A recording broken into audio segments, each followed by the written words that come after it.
मैं कहीं बाहर जाता हूं तो सरकार उनको सजेस्ट करती है कि एलओपी से नहीं मिलना चाहिए। हमें मैसेज मिलता है कि हमें बताया गया है कि सरकार हमसे कहती है कि आपसे नहीं मिलना है। एक लोकतंत्र में अच्छा होगा कि जो भी आते हैं हमारे देश को कि सबसे मिल जाए। I think it's an important issue in a democracy. We should welcome dialogue with everybody. Generally इस सरकार की पॉलिसी है नॉर्मली ट्रेडिशन होता है कि एलओपी के साथ जो भी बाहर से आते हैं उनकी मीटिंग होती है। ये वाजपेयी जी के टाइम होता था, मनमोहन सिंह जी के टाइम होता था, ये ट्रेडिशन रहा है। बट आजकल क्या होता है कि जो फॉरेन डिग्नेटरीज आते हैं या जब मैं कहीं बाहर जाता हूं तो सरकार उनको सजेस्ट करती है कि एलओपी से नहीं मिलना चाहिए। तो ये इनकी पॉलिसी है। ये हर बार करते हैं, जब मैं बाहर जाता हूं ये करते हैं, जब लोग यहां आते हैं मैं करता हूं।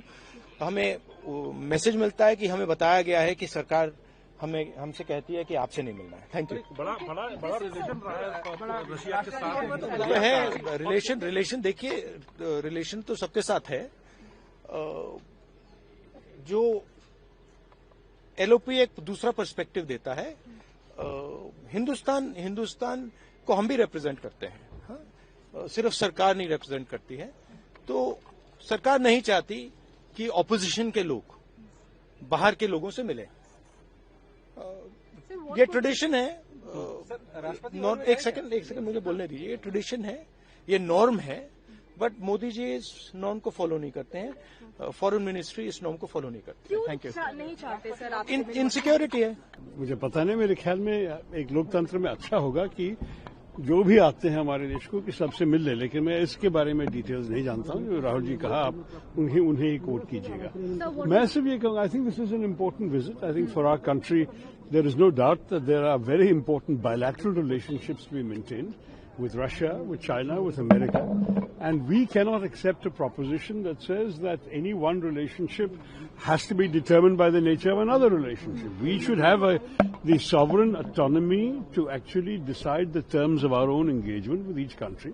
And it's in that spirit, I believe, that we have maintained good relations with Russia, with America, and with China. At different times, there are different emphases. But I would say that my understanding is a lot of talks have already taken place at the expert level to work out some possible agreements that might be signed when President Putin is here. And that would be very valuable for us. I mean, we have a lot of issues, after all, with Russia. We've been a major importer of oil and gas from there, but that is coming down. But that's not the only element of our relationship. There are a number of other contributions. Defense cooperation has been very important. We already saw the utility of the S-400 air defense system during the Operation Sindoor. There's now discussion of more S-400, maybe S-500. I don't know what's going on. I'm not privy to these conversations.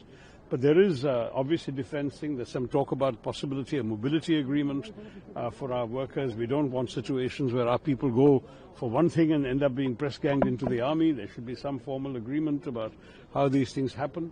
So I think there's no doubt that there is a lot to be discussed, and I'm convinced that our Prime Minister and President Putin will have very good conversations. So let's see what comes out. Some of the ambassadors, that government should respond to the claim made by the leader of opposition, Rahul Gandhi, that he is not allowed? That's above my pay grade. I think it's an important issue in a democracy. We should welcome dialogue with everybody. But that is, as I said, not frankly for me to say. I think the LOP has made his point, and I think the government should respond. So some of the European ambassadors have also written a article in many of the newspapers suggesting that India should also try to put pressure on Putin also. So what do you have to say on that? Well, as you know, you've seen a response from the Russian ambassador as well. I don't think we can get into a tu-tu meh-meh between ambassadors on our soil. All I will say is that from India's point of view, we have always stood for peace in any conflict, whether it's Ukraine, whether it's Gaza, whatever it may be. We are a country that has, by and large, advocated peaceful resolution of disputes rather than military. And I think certainly, to the extent that we can contribute towards peace, I'm sure that the instinct of our country is going to be to do that. ये protocol होता है कोई भी visiting dignitary LOP से मिलते हैं और request करते हैं तो मिलते हैं। तो इस प्रोटोकॉल का रिवर्सल मतलब इस सरकार की जो जनरल जो जितनी भी नीतियां हैं वो इसी आधार पर है।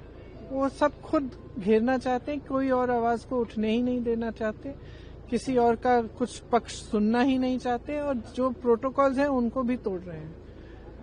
तो एक लोकतंत्र का प्रोटोकॉल होता है, उसको निभाना चाहिए। भगवान जाने किस बात का डर। मैं तो ये प्रदूषण पर चर्चा करने में क्या डर है, क्या डर है? कर लीजिए, सुन लीजिए, कुछ तो फिर हल निकलेगा। इसी तरह से तो हल निकलेगा। लोकतंत्र में हर जने को अपनी बात कहने का मौका मिलना चाहिए और चर्चा होनी चाहिए और फिर एक्शन लेना चाहिए। तो यहाँ तो कोई चर्चा होनी ही नहीं है।